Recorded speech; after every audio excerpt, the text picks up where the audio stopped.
Hi, welcome to my channel Kalavara. അപ്പോൾ നമ്മളിതേ രാവിലെ എണീറ്റു. ബ്രേക്ക്ഫാസ്റ്റ് ഒരുക്കാനുള്ള തിരക്കിലായിരുന്നു. നമുക്ക് ബ്രേക്ക്ഫാസ്റ്റ് കഴിഞ്ഞിട്ട് ഒരിടം വരെ പോകാനുണ്ട് കേട്ടോ. അപ്പോൾ അതാ ഞാൻ പാലപ്പത്തിനുള്ള മാവൊക്കെ രാത്രി തന്നെ അരച്ച് വെച്ചിരുന്നു. അപ്പോൾ പാലപ്പൊക്കെ നല്ല അടിപൊളിയായിട്ട് തന്നെ കിട്ടിയിട്ടുണ്ട്. എൻ്റെ ഫ്രണ്ട്സൊക്കെ പാലപ്പം അതേപോലെ കുറുമ ഒക്കെ റെസിപ്പി ചോദിച്ചിരുന്നു. അപ്പോൾ ഇന്ന് എന്തായാലും നമുക്ക് സമയമില്ല, കാരണം നമ്മളത് വീഡിയോ ഒക്കെ എടുത്ത് വരുമ്പോൾ അതിന് ഒരുപാട് സമയമാവും.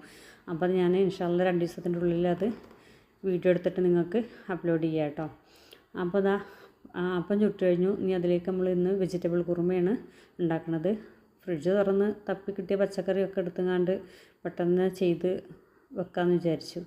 അപ്പോൾ നമ്മളിന്ന് എന്താ ഗൂഡല്ലൂർ പോകണമെന്ന് വെച്ചാൽ നമുക്ക് കോഴി ഫാമുണ്ട്, ബ്രോയിലർ കോഴിൻ്റെ. അപ്പോൾ അതിലേക്കുള്ള പണിക്കാരെ നോക്കിയിട്ടാണ് പോണത് കേട്ടോ. മറ്റേത് ആസാം ബംഗാളിൽ നിന്നൊക്കെ വന്നിട്ട് നമുക്ക് പണിക്കാരെ കിട്ടിയിരുന്നു. പക്ഷേ ഇപ്പോൾ നമുക്ക് ഇലക്ഷൻ ടൈമല്ലേ, അപ്പോൾ അവരൊക്കെ നാട്ടിൽ പോയി. ഇവിടെ എവിടെ അന്വേഷിച്ചിട്ടും ഒരു ഫാമിലി അന്വേഷിച്ചിട്ട് കിട്ടാല്ല, എല്ലാവരും നാട്ടിൽ പോയി എന്ന് പറഞ്ഞു.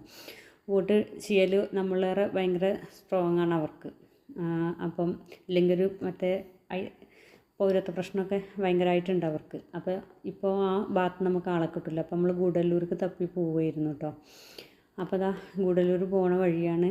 നമുക്ക് എല്ലാവരതും എന്താണെന്ന് എനിക്കറിയില്ല, കമൻറ്റ് ചെയ്യണേ. എനിക്ക് എത്ര കണ്ടാലും പിന്നെയും ആസ്വദിച്ച് കാണുന്നൊരു കാഴ്ചയാണ് ഈ ചുരം കയറുമ്പോഴുള്ളത്. അല്ലെങ്കിൽ ഈ കാടും മലകളൊക്കെ യാത്ര പോണതാണ് എനിക്ക് ഏറ്റവും ഇഷ്ടം. അപ്പോൾ അതാ പക്ഷേ എന്നും നമ്മൾ പോകുമ്പോൾ കണ്ട പോലെ 2 സൈഡൊക്കെ കുത്തി മുളകും കൂട്ടൊന്നും ഇപ്രാവശ്യം കണ്ടില്ല. മുളകളൊക്കെ കട്ടിട്ട് ഇതാ എല്ലാം ഉണങ്ങി മറിഞ്ഞ് കിടക്കുന്നുണ്ട്. അപ്പോൾ ഇതാ പോണ വഴിക്ക് മോൻ ഐസ്ക്രീം വേണമെന്ന് പറഞ്ഞു. അപ്പോൾ ഇതാ വെറൈറ്റി ഐസ്ക്രീം എന്ന് പറഞ്ഞാൽ 2 സൈഡിലും ഉണ്ടാവുമല്ലോ. അപ്പോൾ അവിടെ നിന്ന് 2 ഐസ്ക്രീമൊക്കെ വാങ്ങിച്ചു കൊടുത്തു. പിന്നെ അതാ നമ്മളെന്നും കാണുന്ന കാഴ്ചനെ. പക്ഷേ ഇപ്രാവശ്യം എല്ലാം അമ്മമാരെയായിരുന്നു കേട്ടോ.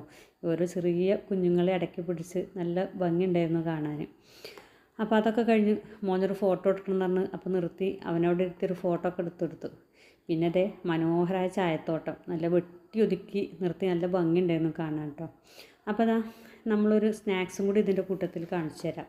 ഇത് നമുക്ക് കിട്ടിയ ഫാമിലിയിലെ ചേച്ചി പറഞ്ഞു തന്നതാട്ടോ, എനിക്കറിയില്ലായിരുന്നു. അപ്പോൾ ഇതാ നന്നായിട്ട് കുതിർത്തിയ കടലപ്പരിപ്പ്, അത് നമ്മൾ നന്നായിട്ട് തന്നെ അരച്ചെടുക്കണം. നമ്മൾ പരിപ്പ് വടൻ്റെ ആ പരിപ്പുണ്ടല്ലോ, കടലപ്പരിപ്പ്, അതാണ്. പക്ഷേ അതുപോലെയല്ല, നല്ല ഫൈനായിട്ട് അരച്ചെടുക്കുക. കടലപ്പരിപ്പിന് നമ്മൾ അത്രയ്ക്ക് അരക്കണ്ടല്ലോ പരിപ്പ് വടക്ക്. പക്ഷേ ഇത് നല്ല ഫൈനായിട്ട് തന്നെ അരച്ചെടുക്കുക കേട്ടോ.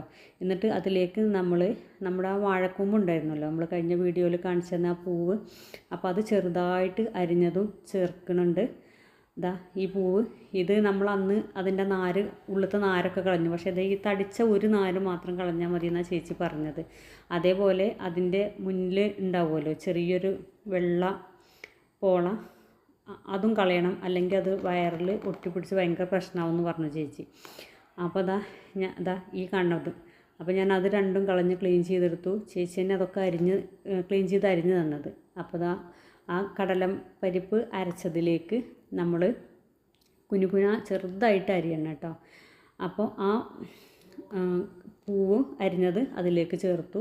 പിന്നെ ചെറുതായിട്ട് അരിഞ്ഞ സവാള, അതേപോലെ പച്ചമുളക് അരിഞ്ഞത്, അതേപോലെ കറിവേപ്പില.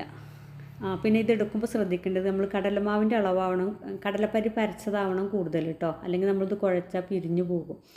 അപ്പോൾ കടല എത്രയാണോ അരച്ചത് അതിൻ്റെ പകുതിയെ മറ്റു സാധനങ്ങൾ വരാൻ പറ്റുള്ളൂ കേട്ടോ. അപ്പോൾ കറിവേപ്പിലയും പച്ചമുളകും ചേർത്തു, ഉപ്പും ഇട്ടു. എന്നിട്ട് നന്നായിട്ട് കുഴച്ചെടുത്ത് നമ്മൾ പരിപ്പുവടയുടെ ആ ഷേപ്പിലാക്കിയാണ്ട് ചൂടായ എണ്ണയിലേക്കിട്ട് വറുത്ത് കോരുകയാണ് കേട്ടോ.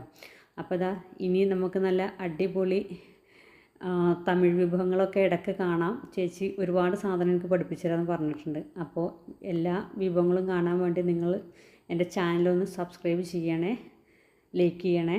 അപ്പോൾ വടയൊക്കെ നല്ല അടിപൊളിയായിട്ട് തന്നെ മുരിഞ്ഞ് കിട്ടി. നമ്മളത് തിരിച്ചൊക്കെ ഇട്ട് എണ്ണയിൽ നിന്ന് കോരി. ഇത് പരിപ്പുവട കഴിക്കുന്നതിലേറെ നല്ല ടേസ്റ്റ് ഉണ്ടായിരുന്നു കേട്ടോ. കാരണം പുറം നല്ല ക്രിസ്പും അകം നല്ല സോഫ്റ്റ് ആയിരുന്നു. അടിപൊളി സ്നാക്സ് ആയിരുന്നു. ഞാനൊന്ന് മുറിച്ച് കാണിച്ചു തരാം. എല്ലാവർക്കും പരിപ്പുവട കഴിക്കുന്നതിലേറെ ഒരുപാട് ഇഷ്ടപ്പെട്ടു എല്ലാവർക്കും.